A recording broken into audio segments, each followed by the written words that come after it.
사도 바울이 로마서를 쓸 무렵에 로마 교회 안에 갈등이 있었습니다.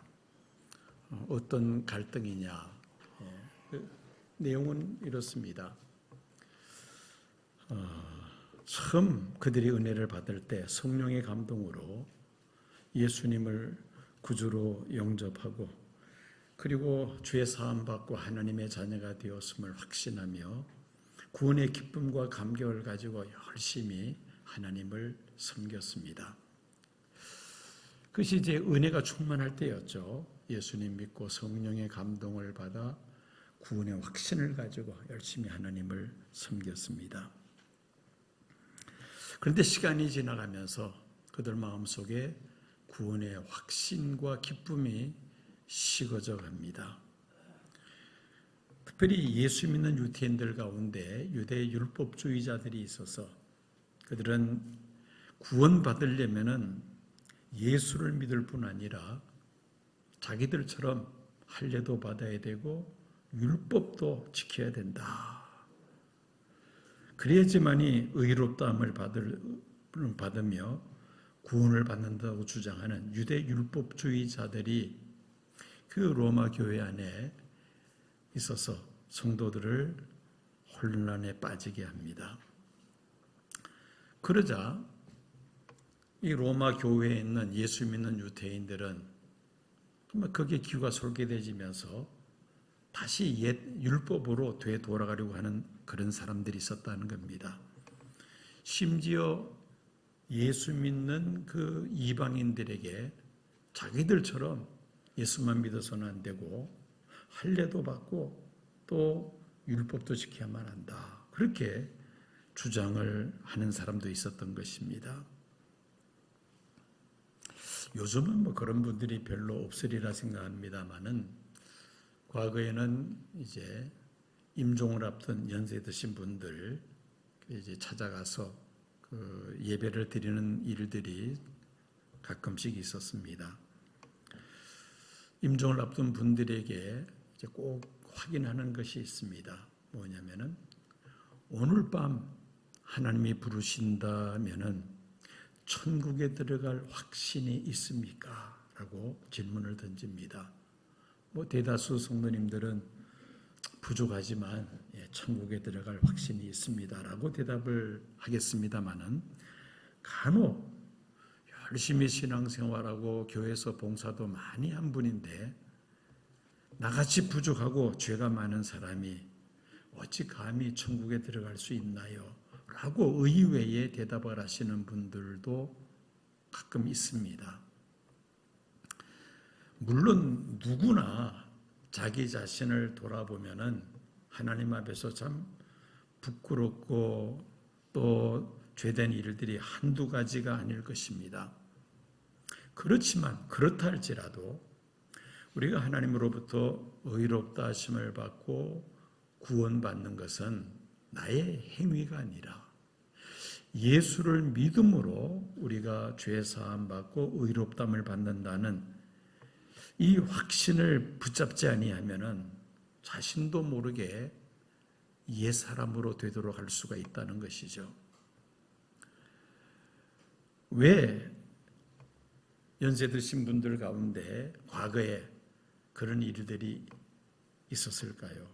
저는 제 나름대로 분석하기를 한국인의 의식 속에 깊이 뿌리 내린 불교와 유교 영향이 아닐까 그런 생각을 해봅니다.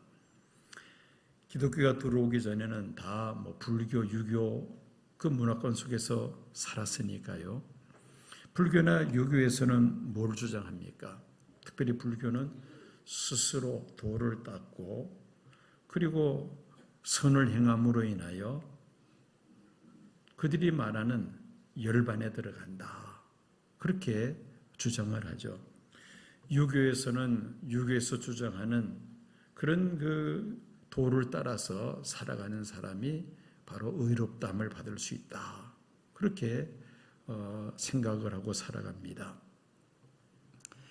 자, 이제 그런 문화권에 살다가 참 하나님의 은혜로 복음을 듣고 회개하고 예수를 구주로 영접하여 죄 사함에 대한 확신, 또 의롭다 하심에 대한 확신을 가지고 열심히 기쁨으로 신앙생활을 했습니다. 그런데 시간이 지나가면서 은혜가 식어지니까 그 옛날 불교와 유교의 그 문화권 속에 살던 그 옛 생각으로 나도 모르게 되돌아가 버리더라는 겁니다. 내가 말씀대로 살지 못해서 나의 삶을 돌아보니까 참 너무나도 하나님 앞에서 허물과 죄가 많은데 이런 내가 감히 천국에 들어갈 수 있겠는가, 이런 생각을 가지게 된다는 것입니다. 물론 그런 말을 한다 해서 다 그렇지는 않겠죠. 또 한쪽으로는 겸손한 마음으로 나 같은 자가 어떻게 구원받을 수 있겠습니까? 마음속으로는 구원받을 것이라고 생각을 안 하는 것은 아닌데 겸손한 마음으로 나 같은 죄인이 어떻게 구원받을 수 있겠습니까? 그런 의도에서 또 그런 대답을 하셨으리라 생각이 됩니다만은 좌우지간 그런 생각들이 복음과는 그 동떨어진 생각이라는 것이죠. 성경은 뭐라고 말씀합니까? 아무리 내가 큰 죄를 지었다 할지라도 회개하고 예수를 구주로 영접하면 하나님은 내 모든 죄를 다 용서하시고 나를 의롭다 하시고 나를 구원하신다. 이게 바로 복음 아닙니까? 자, 유태인들 역시 마찬가지입니다. 유태인들. 그 의라는 용어가 우리 기독교뿐 아니라 유대교에도 이 의라는 용어를 많이 사용합니다. 이 의로움은 어떤 사람의 행동이 정당화될 수가 있고 또 종교적으로는 그런 행동들이 자기가 섬기는 신을 기쁘게 한다, 이런 생각을 다 가지고 있습니다. 의를 중심으로 놓고 볼 때에 우리는 종교를 크게 두 가지로 분류를 합니다. 넘어가겠습니다. 자력 종교와 타력 종교, 이렇게 둘로 우리가 구분할 수가 있습니다. 자력 종교라 한다면 대표적인 것이 불교이죠. 그 외에 유교도 들 수가 있고요. 이 자력 종교는 뭐냐? 내 스스로 자신의 능력, 자신의 노력으로 돌을 닦아 돌을 깨치고 그 돌을 따라 살아감으로 이제 의롭게 살아갈 수 있다. 이게 이제 자력 종교입니다. 타력 종교는 뭐냐? 내 스스로의 힘으로는 도저히 의로운 자가 될 수 없다. 이게 바로 타력 종교인데 한번 보세요. 자력 종교는 경전을 준수하고 자기의 노력으로 의로움을 얻을 수가 있다라고 본다면은 이 타력 종교, 기독교가 타력 종교입니다. 신성한 은혜를 의존하고 하나님의 도움으로 내가 의로우심을 받게 된다. 이게 타력 종교입니다. 여러분, 기독교는 타력 종교입니다. 자력 종교가 아닙니다. 의에 대한 유대인의 전통적인 관념은 어떻게 보면은 이 자력 종교의 모습을 띠고 있다고 말할 수 있습니다. 유대인들은 태어나면서 할례를 받고 그리고 율법을 어려서부터 배웠습니다. 그 율법을 가지고 있습니다. 그래서 그들은 할례를 받았고 율법을 알고 있기 때문에 우리는 하나님의 택한 백성이요, 우리는 의로운 자다, 이런 의식을 가지고 있다는 것입니다. 그런데 사실 중요한 것은 인간의 의로움을 판단하시는 하나님의 잣대가 어떠하냐, 이게 사실 중요한 것이죠. 인간이 의로워지기 위해서 하나님께서 요구하시는 것은 무엇이냐, 이걸 우리가 바로 알아야 합니다. 하나님의 잣대를 무시하고 인간의 잣대를 기준으로 삼는다면 하나님의 판단과는 거리가 멀어질 수밖에 없는 것입니다. 기독교는 사람의 행위로는 의롭다함을 받을 수 없다라고 단정을 합니다. 사람의 행위로는 의롭다함을 받을 수 없다. 오직 예수를 믿음으로 의롭게 된다라고 주장을 하죠. 그런데 더 한 걸음 나아가서 그 믿음조차도 내가 가지고 싶다 해서 가질 수 있는 것이 아니라는 겁니다. 물론 노력은 해야 되겠습니다만은 노력한다 해서 다 믿음을 가질 수 있는 것은 아니라는 것이죠. 성경은 믿음을 뭐라고 말합니까? 은사라고 말합니다. 은사라는 말은 은혜로 주시는 선물이라는 것이죠.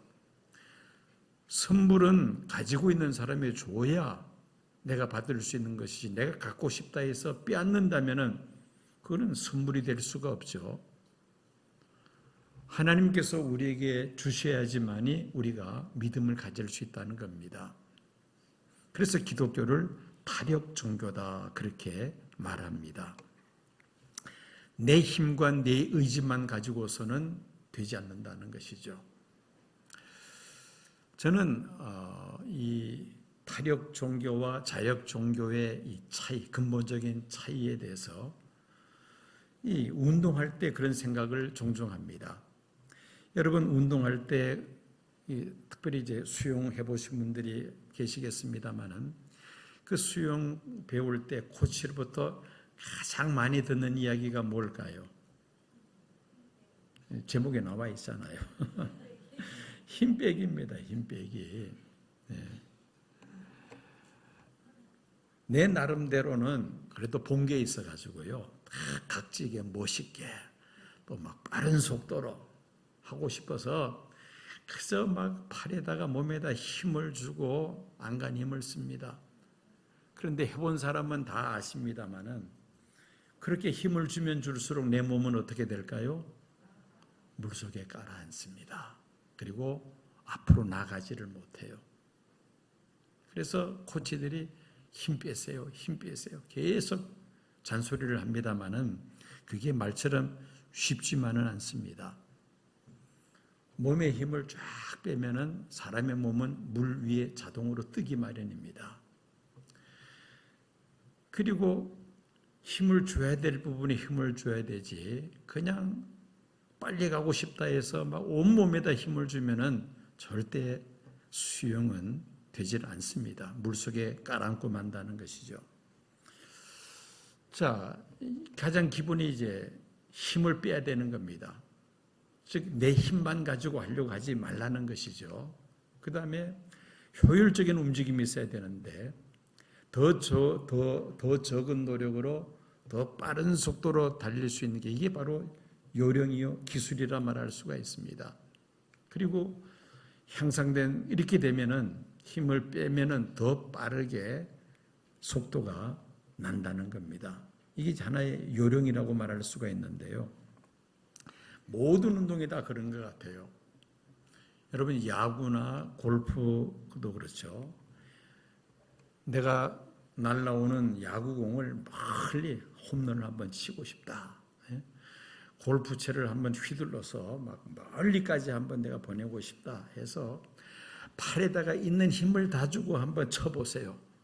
그게 날아갈까요? 안 날아갈까요? 가긴 가는데 앞에 톡 떨어지거나 옆으로 다 빠지고 맙니다. 역시 마찬가지로 주변 사람들, 코치들이 팔에 힘을 빼라 그러죠. 힘을 빼라고. 과도한 힘을 줌으로 인해서 심지어 몸에 부상까지 입습니다. 팔에 힘을 빼고 허리 회전을 잘 이용해서 야구 방망이나 골프채를 휘두를 때에 그 탄력으로 멀리까지 공이 날아가는 것이죠. 그래서 비단 이런 운동뿐 아니라 모든 운동에 있어서 코치들이 하는 말이, 귀가 따갑도록 하는 말이 힘을 빼세요, 힘을 빼세요라고 말을 합니다. 여러분, 우리가 하나님 앞에서 의롭다 하심을 받는 것도 그렇습니다. 내 힘, 내 의지, 내 노력을 가지고 막 이렇게 힘을 쓰면 쓸수록 우리는 어떻습니까? 자꾸 죄를 짓고 또 그러므로 인하여 낙심합니다. 나는 도저히 신앙생활을 제대로 할 수가 없어 낙심을 합니다. 힘을 빼고, 그렇죠? 내 힘만으로 하려고 하지 말고요. 전적으로 하나님을 의지하고 하나님의 은혜를 구하면 어떻습니까? 우리가 힘들이지 않고도 정말 하나님 말씀을 따라 우리가 의로운 삶을 살아갈 수가 있다는 말입니다. 자, 다시 이제 원점으로 돌아옵니다. 할례를 받고 율례를 지킴으로 의로운 자가 된다는 것은 당연한 일이죠. 그런데 문제는 내가 그 율법을 따라 살려고 하면 할수록 오히려 율법과는 점점 멀어진다는 겁니다. 유대인들이 율법을 온전하게 지키지 못한다는 것이 이게 바로 실상이죠. 하나님께서 출애굽한 이스라엘 백성들에게 모세를 통하여 율법을 주신 것은 하나님의 택함을 받은 백성으로서 마땅히 지켜야 할 법도요 기준이었습니다. 그 기준이 없을 때는 이스라엘 백성들이 자기들이 죄인이라는 사실을 깊이 인식을 못했습니다. 그런데 그 율법을 놓고 보니까 자기들의 삶 자체가 이게 죄투성이라는 것을 깨닫게 되죠. 그래서 20절을 보면은 그러므로 율법의 행위로 그의 앞에서 의롭다 하심을 얻을 육체가 없나니 율법으로는 죄를 깨달음이라. 율법으로는 죄를 깨달음이라. 23절 모든 사람이 죄를 범하였음에 하나님의 영광에 이르지 못하다니. 이게 바로 결론입니다. 율법으로는 우리가 의롭다 하심을 받기는커녕 우리가 죄인이라는 사실을 발견하게 됨으로 인하여 하나님의 영광에 이르지 못하게 되었다는 것입니다. 만약에 율법의 기준을 놓고 볼 때 자신은 죄를 범한 적이 하나도 없는 것 같다. 물론 그런 사람이 없겠습니다마는 혹시라도 그런 사람이 있다면 그것도 또 우리가 주의해야 됩니다. 왜? 만약에 그런 생각을 가진다면 그런 사람들은 필경 교만해질 겁니다. 나는 여느 다른 사람들과는 달라.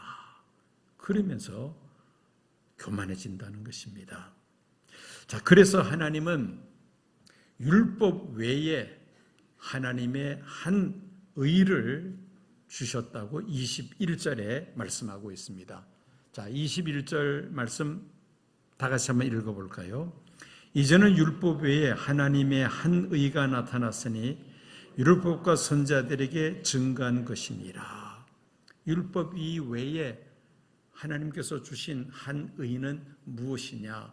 우리가 오늘 본문 말씀 속에서 네 가지를 찾을 수가 있습니다. 자, 24절에서 25절까지 보면은 예수님의 희생, 즉 예수님께서 희생 제물이 되신 것이 바로 하나님의 한 의라고 그렇게 말씀합니다. 그리스도 예수 안에 있는 속량으로 말미암아 하나님의 은혜로 값없이 의롭다 하심을 얻은 자 되었느니라.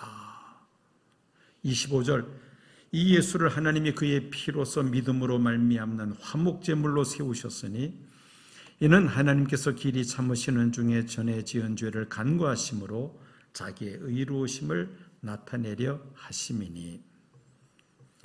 예수님을 화목제물로 세우셨다. 믿음으로 말미암는 화목제물이 되셨다라고 말씀합니다. 구약시대에 이스라엘 백성들이 죄를 범했을 때는 희생제물을 제사장에게 가지고 옵니다. 그러면 제사장이 그 희생제물을 가지고 하나님 앞에 제사를 드림으로 그 사람의 죄가 용서받게 됩니다. 그 제물을 또 화목제물이라 그렇게 부르기도 합니다. 죄로 인하여 불화한 우리 인생이 그 희생제물로 말미암아 하나님과 화목하게 되었다 해서 화목제물이라 그렇게 부르는 겁니다. 그런데 하나님의 한 의, 새로운 의는 무엇이냐? 예수님이 무엇이 되셨다는 겁니까? 예수님이 화목제물이 되셨다는 겁니다. 예수님 십자가의 죽으심으로 범죄하여 하나님과 불화한 가운데 있던 우리들이 하나님과 화목하게 되었다는 것이죠. 그리고 하나님으로부터 의롭다 하심을 받게 되었다는 겁니다. 이게 바로 하나님의 한 의, 율법 외의 한 의가 되는 겁니다.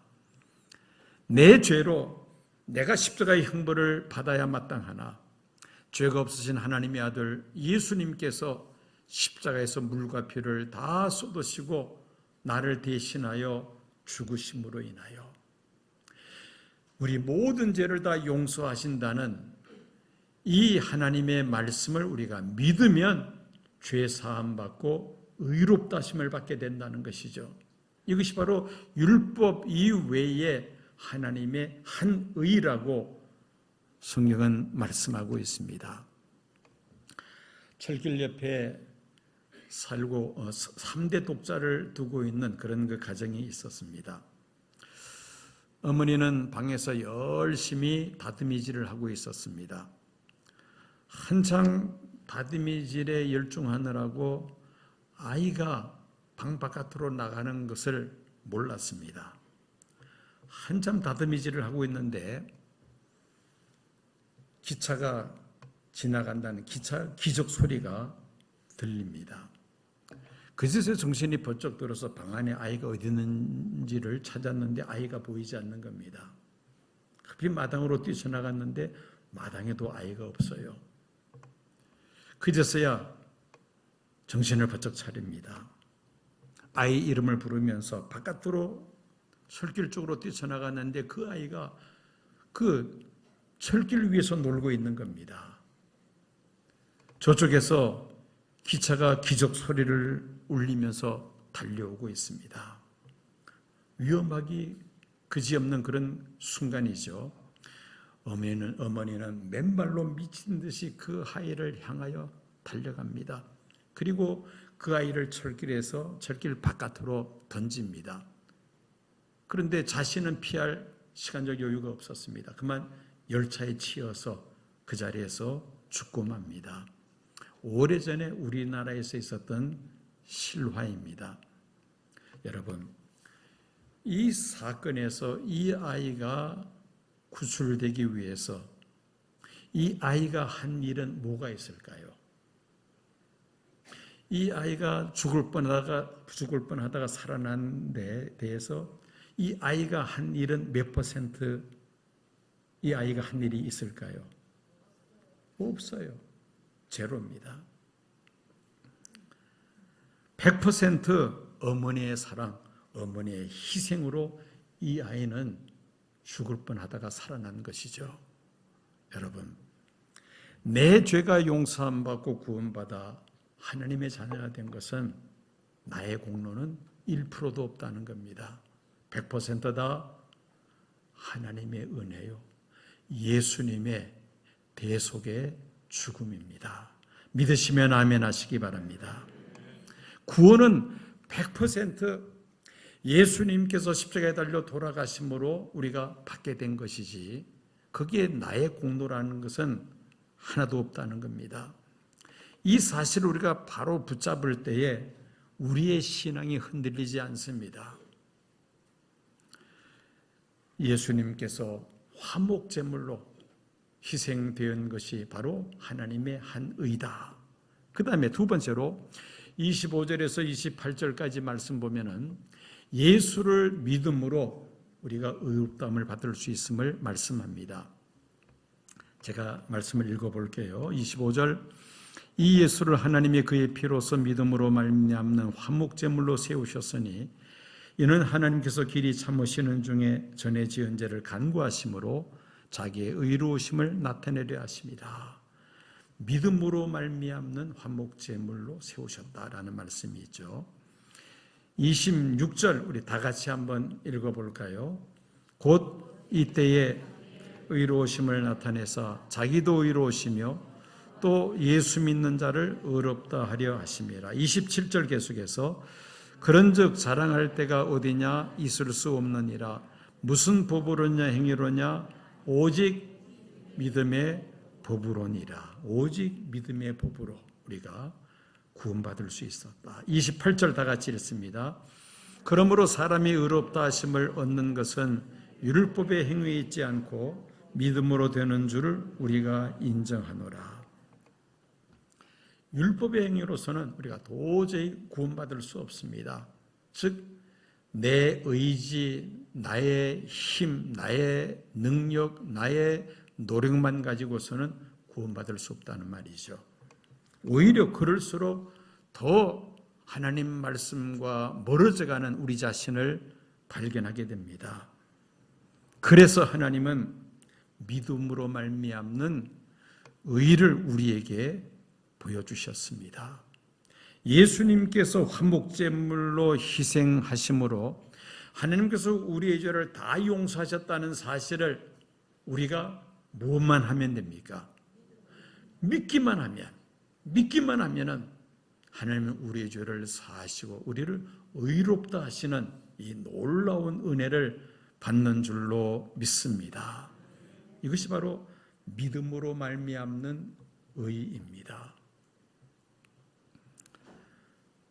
존 윌버 체프만이라는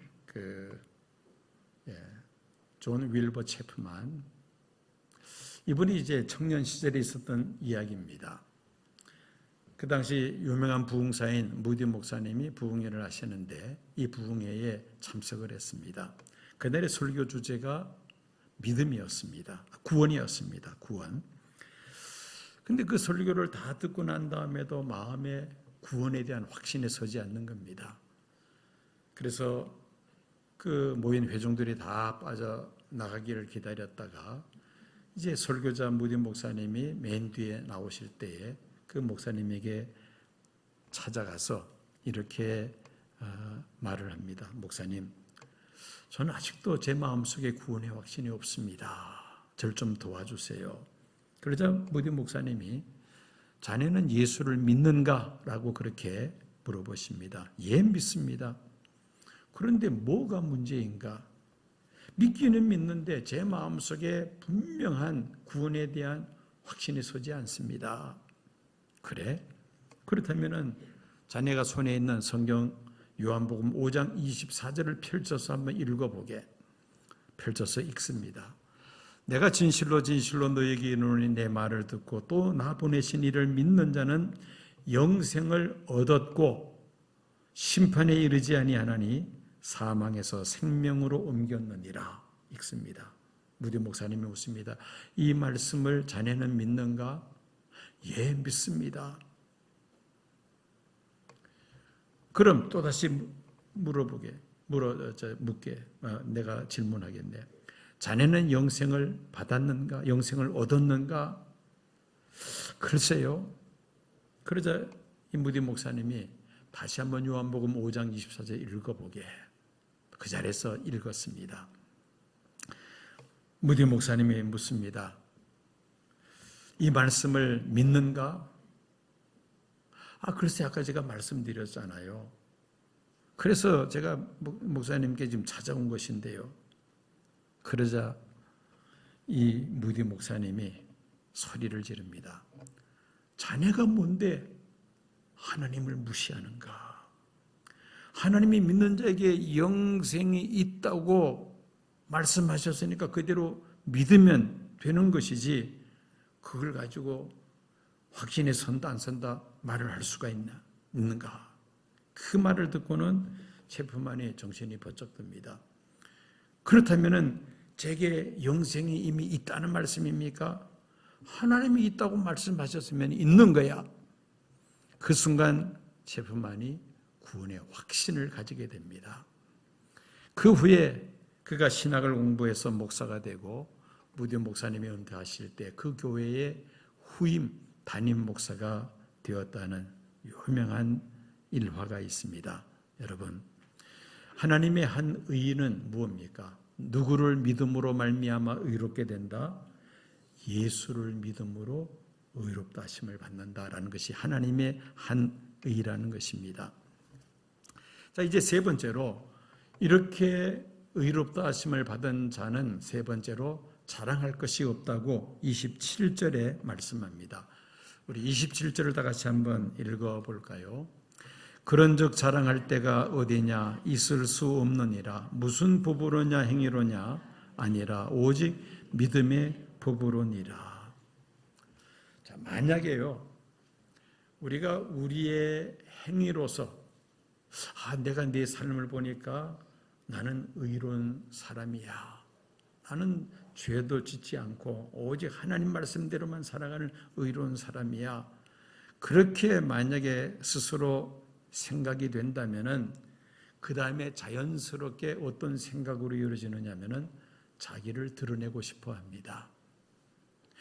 거기서 그치면 좋겠는데요. 거기 더 한 발자국 나가서 다른 사람들을 판단하고 정죄합니다. 야, 저 사람 나보다 훨씬 우리 시온교회 등록을 해서 신앙생활을 하는 사람인데 아니 어떻게 저렇게 신앙생활을 할 수가 있어? 나는 주일을 빠지는 법이 없는데 저 사람은 나보다 먼저 교회 나왔으면서도 저렇게 주일을 자주 빠져. 나는 이번 전도주일에 몇 사람을 전도해 왔는데 나보다 훨씬 먼저 교회에 등록을 하고 교회 직분까지 맡은 사람인데 한 사람도 전도 못하잖아.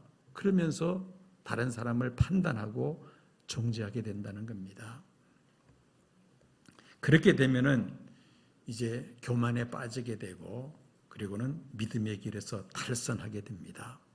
여러분, 자랑할 것이 없다는 겁니다. 왜 자랑할 것이 없습니까? 내가 의롭다 하심을 받게 된 구원받게 된 것이 무엇으로 되었기 때문에 오직 믿음으로 우리가 구원받았기 때문에 아무것도 자랑할 것이 없다는 것이죠. 자, 네 번째로 29절 30절 말씀 보면은 유대인이나 이방인이나 다 동등하다.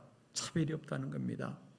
당시 로마 교회에 있는 예수 믿는 유대인들 가운데 이 유대 율법주의의 영향을 받은 사람들이 우리는 그래도 할례를 나면서부터 할례를 받았고 또 율법을 알고 있는 사람인데 저 이방인들은 할례도 받지 않는 사람이 아니냐, 율법도 모르는 사람이 아니냐, 그러면서 같은 교회에 같이 신앙생활하면서도 무시하고 정죄를 하는 그런 유대인이 있었다는 겁니다. 그런 자들을 향해서 사도 바울은 29절 30절에서 이렇게 말씀합니다. 하나님은 다만 유대인의 하나님이시냐 또한 이방인의 하나님은 아니시냐, 진실로 이방인의 하나님도 되시느니라. 할례자도 믿음으로 말미암아 또한 무할례자도 믿음으로 말미암아 의롭다 하실 하나님은 한 분이시니라. 할례를 받은 유대인이나 할례 받지 않은 이방인이나 다 이제는 믿음으로 의롭다 하심을 받기 때문에 이제는 다 동일하다. 다 동등하다는 말입니다. 누구든지 예수를 믿기만 하면은 죄 사함 받고 의롭다 하심을 받고 그리고 영생을 누리게 된다는 것입니다. 자, 이것이 바로 하나님께서 율법 외에 우리에게 나타내신 한 의가 되는 겁니다. 자, 그러면 이렇게 믿음으로 의롭다 하심을 받은 사람들이 율법을 어떻게 할 것인가? 이 문제가 이제 마지막 결론 31절 말씀입니다. 믿음과 율법과의 관계입니다. 자, 이제는 할례 받은 유대인이나 할례 받지 못한 이방인이나 하나님 앞에서는 차별이 없고 다 동등하니까 율법으로는 우리가 죄인인 것이 드러날 수밖에 없고 믿음으로만이 우리가 죄 사함 받고 의롭다 하심을 받는데 이제는 구약의 율법은 필요 없는 것이다. 그렇게 생각할 수가 있지 않느냐는 겁니다. 그런데 31절 말씀 우리 다 같이 한번 읽어보겠습니다. 바울은 뭐라고 말씀하는지. 그런즉 우리가 믿음으로 말미암아 율법을 파괴하느냐? 그럴 수 없느니라. 도리어 율법을 굳게 세우느니라. 자, 이게 마지막 결론입니다. 결론. 율법을 오히려 세우게 된다. 믿음으로 의롭다 하심을 받은 자들은 율법을 무시하고 율법을 파괴하는 것이 아니라 오히려 율법을 세우게 된다는 것입니다. 구원받기 위해서 율법을 행하고자 할 때는 그 율법이 나를 정죄에 빠뜨리고 우리를 절망케 합니다. 그런데 구원받은 자가 자원하는 마음으로 기쁜 마음으로 그 율법을 지킬 때에 그 율법은 나를 정죄하는 것이 아니라 주님과 나와의 관계를 더 확고하고 가깝게 만드는 겁니다. 그래서 오히려 율법을 굳게 세운다라고 바울은 결론을 내리고 있습니다. 자, 우리는 오늘 이 로마서 3장 21절에서 31절까지 말씀, 믿음으로 말미암는 의에 대해서, 율법 외에 하나님의 한 의에 대해서 이미 우리는 그 의를, 의롭다 하심을 받은 성도들입니다. 나도 모르게 구원의 기쁨과 감격이 식어지면서 다시 옛 사람으로 되돌아가서는 안 됩니다. 또 이 우리가 받은 이 구원의 도를 가지고 다른 사람을 비방한다거나 정죄해서도 안 됩니다. 우리는 겸손한 마음으로 하나님이 기뻐하시는 하나님 말씀대로 살기를 힘쓸 때에 오히려 우리는 율법을 세우는 그런 삶을 살게 될 줄로 믿습니다. 날마다 우리 마음속에 구원의 기쁨과 감격이 넘쳐날 때에 우리는 이런 삶을 살아갈 수 있다는 것이죠. 그렇지 않고 내가 억지로 내 힘으로 율법을 쫓아 살고자 애를 쓴다면 오히려 점점 더 하나님 말씀과는 멀어질 수밖에 없습니다. 그러므로 내 힘과 내 의지만 가지고 신앙생활 하려고 하지 말고요, 하나님의 은혜를 구하고 때를 따라 베푸시는 하나님의 은혜를 받고 성령의 감동을 받고 구원의 기쁨과 감격이 우리 안에 늘 되살아날 때에 우리는 구원받은 자로서 하나님의 말씀을, 율법을 굳게 세우며 살아가게 될 줄로 믿습니다.